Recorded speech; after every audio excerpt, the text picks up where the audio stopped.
Welcome to Networking RX, a podcast devoted to helping business professionals like you enhance your networking skills in order to become more proficient giving and receiving quality business referrals and improving the overall quality of your life and the lives of those around you.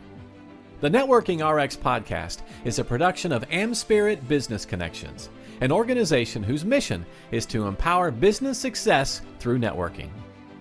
Welcome back to another episode. This is Frank Agan, founder and president of AmSpirit Business Connections. Thank you to those who are tuned in and who've been tuned in the past. And thank you to those who are now subscribed. That is, after all, a first step to building a loyal base of followers, listeners. Plus, when you subscribe, you ensure that you get every episode as it comes out. It should be downloaded to whatever podcast service you're using. And certainly thanks to those who have referred others to us. That's always helpful, certainly always appreciated. Jumping right in, years ago, shortly before I met my wife, I need to clarify that, I was dating a woman, a girl, I was dating someone, and trying to make an impression, I sent flowers to her office. When they arrived, she called. Of course, she thanked me, but then she continued with, "You should have told me you're going to send me flowers. I could have told you what flowers I really like, and I could have directed you to a place to get them from." Now, don't get me wrong, she was gracious and thankful. I don't want to underscore that or underrate that. And it was certainly good to have a better sense as to what she liked or wanted. But I never would have thought about giving her advance warning that I was going to send her flowers. Because if I had, it would have taken the surprise out of the entire gesture. Now, I've thought about that for years. Not her, but the moment. I need to clarify that as well. But in thinking about that moment over the years, I concocted one of my many networking-related sayings, which is, you can't tickle yourself. Can't tickle yourself. Yes, you can't tickle yourself. What does this have to do with networking, you ask? As always, please bear with me. We all have a ticklish spot somewhere on us, whether we're willing to admit it or not, we do. For some of us, it's just above the knee. For others, it's the back of the neck. And still for others, it's our sides or our ribs.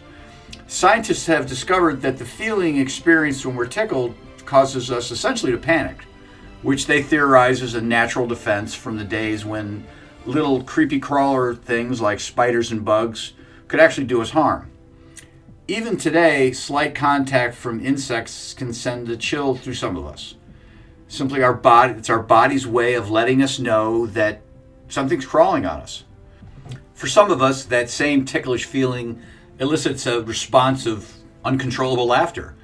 It's these moments when we least expect to be tickled that causes us to feel extremely uneasy and really panicked, which provides the most intense ticklish feeling. Even if we know that we're about to be tickled, the fear and unease of someone touching and possibly hurting us might cause us to react with laughter. Some of us are so ticklish that we begin laughing even before someone touches us. It's well established that someone else's touch can tickle us. It's also well established that we can't tickle ourselves. Now, why does the touch of another potentially send us into a ticklish fit, and our own touch does relatively nothing? While much of the explanation for this question is still unknown, research has shown that our brain is trained to know what to feel when a person moves or performs any function. Apparently, so-called brain scientists have pinpointed the cerebellum, which monitors our movements, as the part of the brain that prevents us from this so-called self-tickling. I've got air quotes there.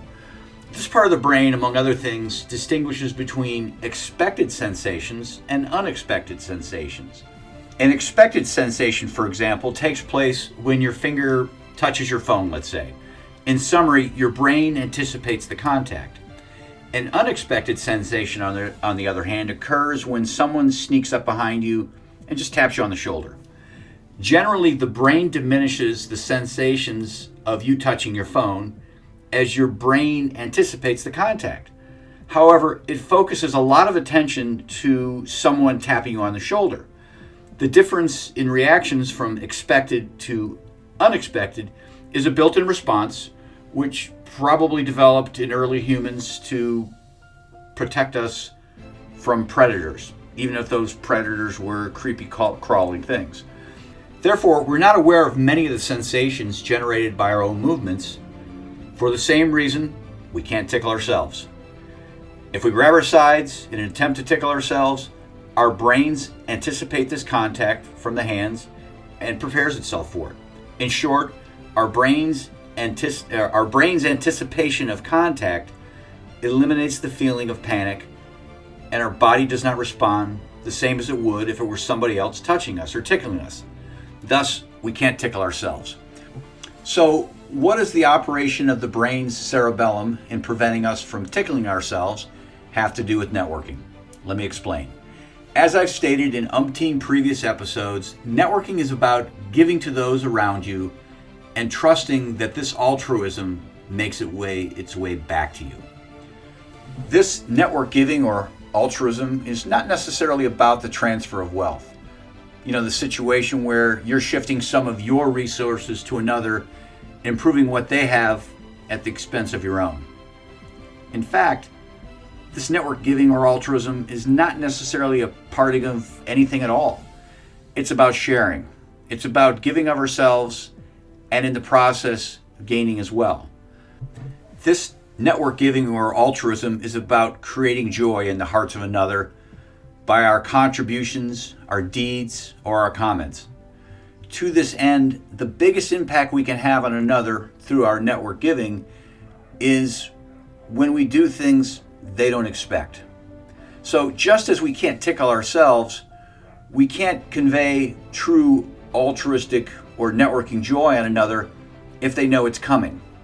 Now, I'm not saying having somebody know that we're going to be doing something for them is a bad thing. All I'm saying is it's just not as powerful as when we do something unexpected. Think about it. Don't we somewhat, if not completely, impair the amount of altruistic joy we can share with someone if they must ask for it or know it's coming? For example, we would strip all the romance out of buying flowers for a spouse or a significant other if the only time we did it was when he or she needed to ask us to do so. We would completely undermine the genuineness of our compliments if the only time we gave them if someone had to ask us to do so. The referrals, business contacts, and other information we share is not nearly as special to those we give it to if they need to continually solicit us for it. Random acts of kindness become a whole lot less thoughtful if they're only somewhat orchestrated. Arguably at that point, they aren't even random. Our words and deeds of thanks and appreciation ring hollow if someone needs to coerce us to give them. Our acts of volunteerism become nothing more than a form of indentured servitude if our bosses or our own conscience compels us to serve. Just like being tickled, our network giving or altruism is more effective when we sneak up on someone to present it. Our spouses or significant others are romantically moved when we shower them with cards and flowers when they least expect them. Our compliments have a special meaning when we give them without any sort of solicitation. Likewise, the referrals we give, the introductions we make, and the information we share with others becomes extraordinary acts of altruism when we do them without any sort of prompting. Again, giving is essential to a strong networking foundation. Giving to others, referrals, contacts, and information should become a staple of our everyday life. However, this principle is less about what we give and more about the spirit that moves us to give. Our giving should be about lifting up another. While that can mean lots of things and certainly impacting their bottom line helps, but that uplifting always starts with the feeling of joy. Again, there's nothing wrong with doing something for someone because they've asked, or doing something for someone and letting them know ahead of time that it's coming. But to truly embrace the notion of network giving, commit to doing something today for another, something where they have no idea that it's coming. Give a referral, make an introduction, share information, order some flowers, or let them watch the game completely uninterrupted, and I sure hope my wife is still listening. Whatever the case, become a master of network giving. Get out there and go tickle someone. Not really, but you know what I mean. Thanks for joining us on the Networking RX podcast. Please put what you've learned into action today and let us know if you have questions, comments, or ideas for future topics. You can email them to us at podcast@amspirit.com. That's AMSPIRIT.com. Finally, so you never miss an episode, be sure to subscribe to the Networking RX podcast through iTunes, Overcast, or however you receive your podcasts. Now get out and network with someone. The Networking RX podcast is the copyright production of AmSpirit Business Connection. All rights reserved.